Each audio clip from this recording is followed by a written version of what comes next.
Like an old-fashioned sight wheel. When it goes to the left, you put it back into the right corner, and you do it again. That's very good. And then you need to turn.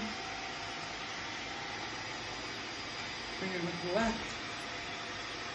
Bring it with the left. Bring it with the left.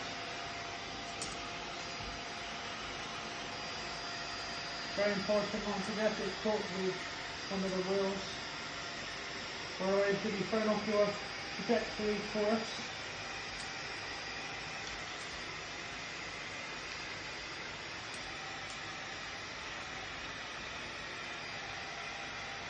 No, you didn't? You don't know? Yeah.